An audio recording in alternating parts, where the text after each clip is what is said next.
The college football playoff has arrived, and there is a lot of excitement about this season's college football playoff, as this is a historic college football playoff, the first ever 12-team playoff.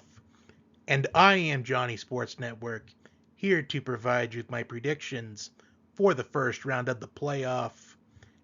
And it all begins on Friday night with Indiana and Notre Dame, followed by a triple header, SMU and Penn State, Clemson and Texas, and round one concludes with Tennessee and Ohio State. Without further ado, let's get to the predictions for round one of the college football playoff right here on the Johnny Sports Network. Indiana and Notre Dame on Friday night to begin the college football playoff. Notre Dame, they enter this game on a 10-game winning streak. Indiana, one of many teams this season who flew under the radar and exceeded expectations. Indiana in the college football playoff with first-year head coach Kirk Cignetti. Their only loss this season on the road against Ohio State. Both of these teams are in the top three in scoring offense. Indiana's second scoring offense, averaging 43.3 points per game. Notre Dame, third in scoring offense, averaging 39.8 points per game. Both teams, they are also in the top 10 in scoring defense. Indiana sixth, only giving up an average of 14.67 points per game. Notre Dame third, only giving up an average of 13.58 points per game. Both teams, they are also in the top 10 in total defense. Indiana second, only giving up an average of just under 245 yards a game. Notre Dame ninth, only giving up an average of just under 297 yards a game. Indiana quarterback Curtis Rourke, 27 touchdown passes this season to only 4 interceptions. A quarterback rating of 85.7, which is third among FBS quarterbacks. Indiana's offensive line has given up 11 sacks in their last 3 games. Indiana leads the FBS in run defense, only allowing just under 71 rushing yards per game. While Notre Dame, they are 10th in rushing offense, averaging just under 225 rushing yards per game, as Jeremiah Love and Jadarian Price both average more than 7 yards a carry. Quarterback Riley Leonard averages just under 6 yards per carry and has 14 rushing touchdowns this season. Notre Dame's weakness is their run defense, as they allow just under 139 rushing yards a game. And in this game, for Indiana to pull off the upset, as there's been a lot of criticism about Indiana, about their lack of quality wins, but you can only play the schedule that's in front of you. I do think the difference in this game is going to be if Indiana can contain the run. As I've been saying since the beginning of the season, that Notre Dame is going to be one of the best defenses in all of college football, and that has been the case all season long. I just think Notre Dame's running game is going to be too much for Indiana, and Notre Dame wins convincingly. SMU and Penn State. SMU, another team this season who completely flew under the radar and exceeded expectations, getting the final spot in the college football playoff over Alabama and they go on the road to Happy Valley to take on Penn State. And Penn State, within the last day or so, they have gotten a couple of pieces of news. The first piece of news, backup quarterback Bo Pribula announced that he is entering the transfer portal and will not be with Penn State for the college football playoff. And that is a much bigger loss for Penn State than a lot of people may realize. Is Bo Pribula, he has made appearances in quite a few games this season for Penn State. It was also announced that starting quarterback Drew Aller, he will be forgoing the NFL draft and returning next season for his senior season. That most likely adds up to why Bo Pribula entered the transfer portal.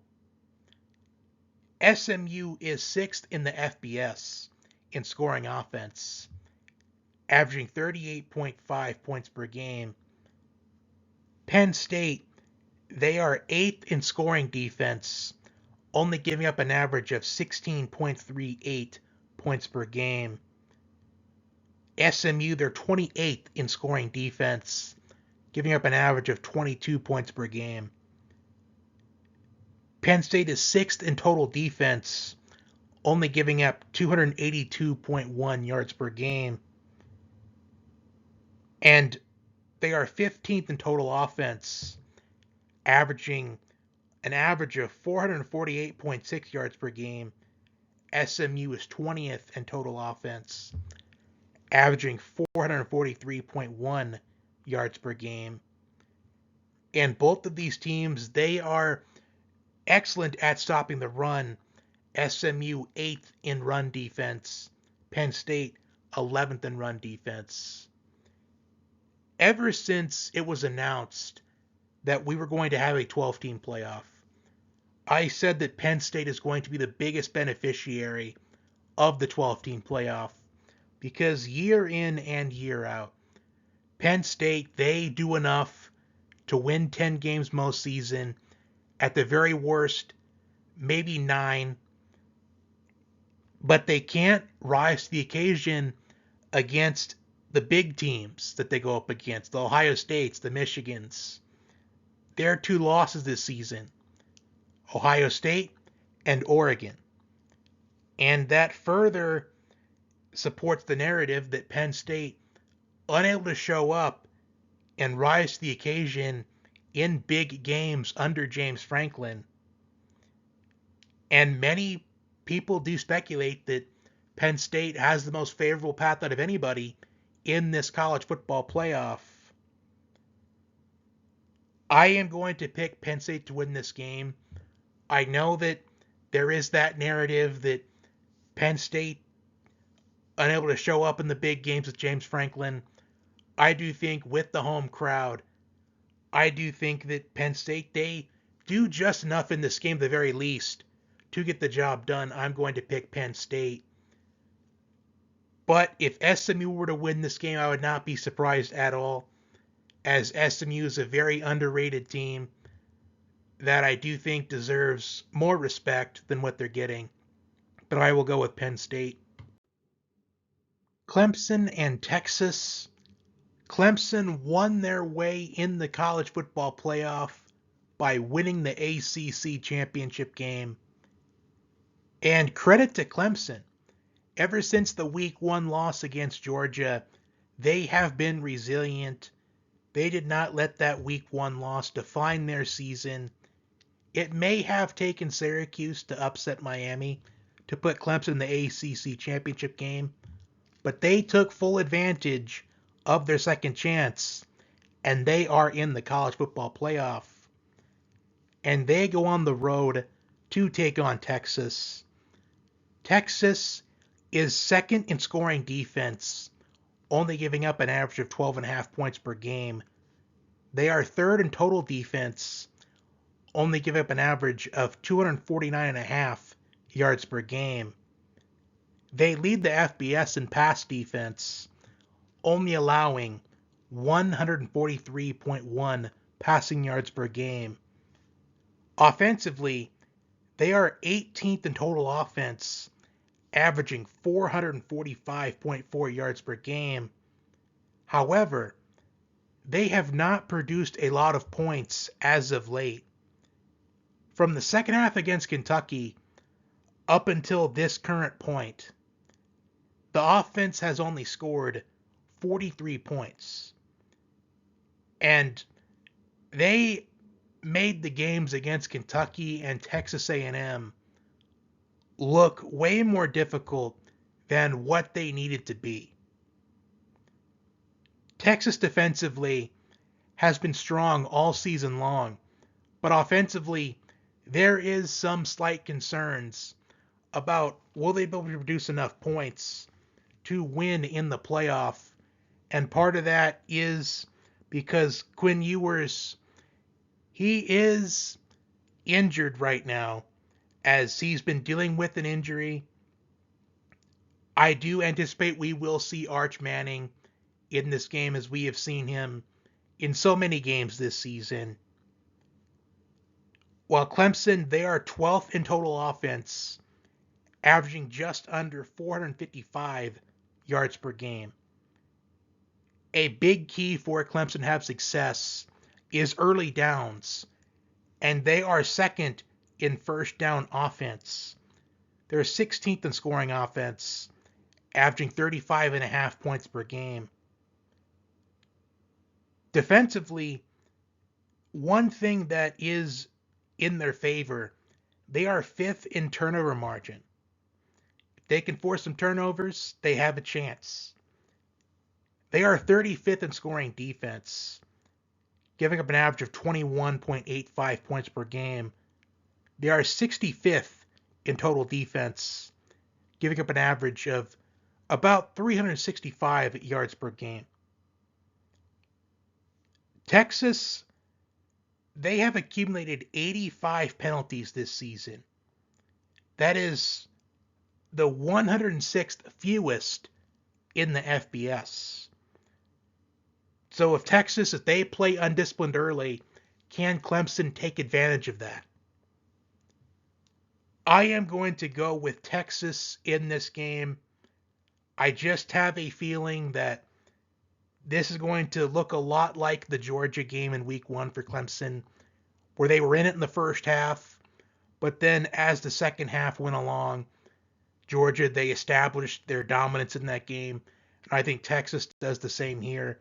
Despite Clemson being a better team than what they were in week 1, I think Texas, they move on to the second round. Round 1 concludes with Tennessee and Ohio State in prime time. Both teams are in the top 5 in scoring defense and total defense. Ohio State first in scoring defense, only giving up an average of 10.9 points per game. Tennessee, 4th in scoring defense, only giving up an average of 14.9 points per game. Ohio State, also 1st in total defense, only giving up an average of 241.1 yards per game. Tennessee, also 4th in total defense, only giving up an average of 278.2 yards per game. Ohio State is 1st in first down defense. Tennessee, they are 5th in third down defense. Opponents are only converting on third down 29.5% of the time. Tennessee is 8th in scoring offense, scoring an average of 37.2 points per game. Ohio State, 17th in scoring offense, averaging 35.5 points per game. I anticipate that Dylan Sampson is going to be an X factor in this matchup, as I do anticipate Tennessee will be heavily reliant on him in this matchup, as he is 8th in the FBS in rushing yards, with 1,485 on the season. And Ohio State's run defense, it has been shaky against the big-time opponents. The rushing yards allowed by Ohio State against Oregon, 155. Penn State, 120. And Michigan, the last time we saw Ohio State on the field, 172 rushing yards allowed. That is one of the two factors in this game for me. Well, perhaps three factors. One, Dylan Sampson versus the Ohio State run defense. Two, Tennessee has accumulated 99 penalties this season, which is the fifth most in the FBS. Can Tennessee stay disciplined and avoid penalties that cause setbacks on the road in prime time, where the odds are stacked against them despite the last time we saw Ohio State on the field? They were booed by their own fans, and it was a lackluster performance offensively for Ohio State against Michigan just a few weeks ago. I am wondering about the first 10 minutes of this game. I'm very intrigued by the first 10 minutes of this game to see how Ohio State is going to respond after the lackluster performance against Michigan on rivalry weekend. Because if Tennessee gets off to a great start and they're leading 10-0 early, it could turn into a runaway and a long night for Ohio State. But the big element for me, can Tennessee handle the cold weather on the road in Big Ten country, as the projected temperature for kickoff is slated to be 22 degrees, where it feels like 9 degrees. So can Tennessee handle the elements? And if Ohio State gets off to a early 10-0 lead, it could be a long night for Tennessee. Pretty much what I'm trying to say is, I am not confident in picking a winner for this game, as I feel like no matter who I pick is going to somehow lose 38-7. And I do anticipate that Ryan Day, he does know that his job is on the line based off of social media criticism and the fact that $20 million was spent to assemble this roster. And if you spend $20 million on a roster and you lose in the first round at home, I do think that is a fireable offense for Ryan Day, given the talent at Ohio State year in and year out. But I am going to, in a game where I'm not confident at all, in where I feel like no matter who I pick to win is going to lose in a runaway game, I am going to pick Ohio State. I just feel like that the elements are going to be in their favor. They have the best defense statistically in college football. And we have seen this season, Tennessee, they do have their struggles on the road. Both their losses this season, road games to Arkansas and Georgia. But I am hoping that we get a close game here. Based off of the matchups, this is the best game of the first round, and hopefully it does live up to the hype, and it is not a runaway game. But we will see what happens. I am going to go to Ohio State to move on to the quarterfinals. And I don't feel great about picking all favorites, but out of all the underdogs this week, Tennessee is most likely to win, in my opinion. That will do it for my first round college football playoff predictions. Comment your predictions down below. For those of you who tune in for the NFL predictions, the Week 16 NFL predictions will be uploaded tomorrow. For those that don't, enjoy the first round of the college football playoff. Like, share, comment, and subscribe, as the channel is so close to 7,000 subscribers. We are right on the cusp of 7,000 subscribers. Have a good day or evening whenever you happen to be watching. Until next time, Vegas is always watching.